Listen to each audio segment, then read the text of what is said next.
Hey dear gardeners, this is the Garden Guide channel. இன்றைக்கி நம்ம வந்து டெய்லி ஒரு அடி நீம் காட்டுறேன்னு சொல்லியிருக்கேன் இல்லையா. இன்றைக்கி நான் ஒரு சூப்பரான அடி நீம் காட்டுறேன். இது கிடையாது, இப்போ நீங்கள் பார்த்துட்டு இருக்கிறதெல்லாம் அது கிடையாதுங்க. இதெல்லாம் ரொம்ப ரொம்ப கேட்சியான வெரைட்டி தான். இதுக்கும் மேலே ஒரு கேட்சியான ஒரு வெரைட்டியை வந்து நான் உங்களுக்கு வந்து காட்ட போகிறேன். இது எல்லாமே பாருங்கள், ரெட் கலெக்ஷன்ஸ் எல்லாமே சூப்பராக இருக்குது. எனக்கு எப்பவுமே ரெட்டெல்லாம் ரொம்ப பிடிக்கும். எந்த ரெட்டுனாலும் வாங்கி வச்சுக்குவேன், பர்பிள்னாலும் வாங்கிடுவேன். நான் சொல்ல வந்த அந்த பேட்டர்ன் வந்து இது தாங்க. ஆக்சுவலி இந்த செடி வந்து என்கிட்ட செத்து போச்சு.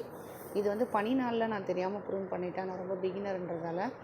ஸோ இது பாருங்கள், ஒரு மாதிரி மெரூனும் இருக்கும், ரெட்டும் இருக்கும், ஒரு பகுதி வெள்ளையாக இருக்கும். ஸோ இதே மாதிரி நான் இப்போ ஒன்று வாங்கியிருக்கேன். இது செத்து போயிட்டதால நான் வந்து கார்டன் கேலரின்னு ஒரு சேனல் இருக்கு இல்லையா, அந்த சேனல் மூலமாக நான் வந்து இதே மாதிரி ஒன்று வாங்கினேன். அந்த பிளான்ட் வந்து இப்படி இருக்குமா என்னன்னு எனக்கு தெரியல. அது கொஞ்சம் வேறு மாதிரி தான் இருக்குது, பட் பார்க்கலாம். ஒரு செடி செத்து போயிடுச்சுன்னா ரொம்ப பிடிச்ச செடி, நான் அதை இன்னொன்று வாங்கி வச்சுப்பேன். ஸோ இது எவ்வளோ அழகாக இருக்குது பாருங்கள். ஸோ இதை நான் வந்துட்டு வாங்கிட்டு மணலில் தான் நட்டிருந்தேன். மணல், ரைசாஸ்க்கு, கறித்துண்டுகள் எல்லாம் போட்டு நல்லா தான் நட்டிருந்தேன். நல்லாவும் வளர்ந்துடுச்சு. இது வந்து ஆக்சுவலி இப்போ இருந்திருந்தால் இதுக்கு வந்து ஒரு 1.25 வயசு, அப்படி 1.5 வயசு இருந்திருக்கும். ஆனால் வந்து அது ஒரு கரெக்டாக ஒரு 1 இயர், ஒரு 10 மந்த்ஸ் தான் இருந்தது என்கிட்ட வந்து. ஆனால் நிறைய பூத்துருச்சு. இந்த பூ பாருங்கள், அதே செடி தான் எப்படி பூத்துருக்கு பாருங்கள். ஒரு பூ ஒரு மாதிரி இருக்குங்க. அதனால் ரொம்ப டிவைனாக இருக்கும். அதுவும் பர்டிகுலராக இந்த கிளையில் வர்றது எல்லாமே பார்த்திங்கன்னா இந்த மாதிரி ஒயிட் அதிகமாக தெரியும். இன்னொரு கிளையில் பார்த்திங்கன்னா அந்த கிளை பாருங்கள், மெரூன் அதிகமாக தெரியுது பாருங்கள். ஸோ ஒரு பூ மெரூனாகவும் ஒரு பூ ஒயிட்டிஷாகவும் அப்படியே தெளித்து விட்ட மாதிரி இருக்குங்க பேட்டர்னு. ரொம்ப சூப்பராக இருக்கும் இந்த செடி. இதை வந்து நான் ரொம்ப நல்ல பாட்டிங் மிக்ஸில் தான் கொடுத்துருந்தேன். கவு மேன்யூர்லாம் கலந்து கொடுத்துருந்தேன். ஃபங்கிசைட் கூட கரைச்சி ஊற்றிருந்தேன்.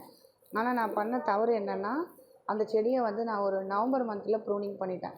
ஆக்சுவலாக நம்ம ஊர்லலாம் நவம்பர் மந்தில் கொஞ்சம் மழை, சாரல், தூறலெல்லாம் இருந்ததால் இந்த செடி வந்து செத்து போயிடுச்சு. ஸோ இது பாருங்கள், எவ்வளோ டிவைன் பியூட்டி பாருங்கள். டேஃபடில்ஸ் மாதிரி இருக்குது, இதழ்கள்லாம் கீத்தாக இருக்குது. ஸோ இந்த டிசைன் வந்து உங்களுக்கு என்னோடய வீடியோவில் பார்க்கும்போது அழகாக தெரியுதா என்னன்னு தெரியல. ஆனால் இந்த பேட்டர்ன் மாதிரி ஏதாவது பார்த்தீங்கன்னா வாங்குங்க. இந்த பூவும் வேறு மாதிரி இருக்குது பாருங்கள். நடுவில் ஒரு கோடு வேறு வரும், ரெட் கலரில் ஒரு கோடு இருக்கும்.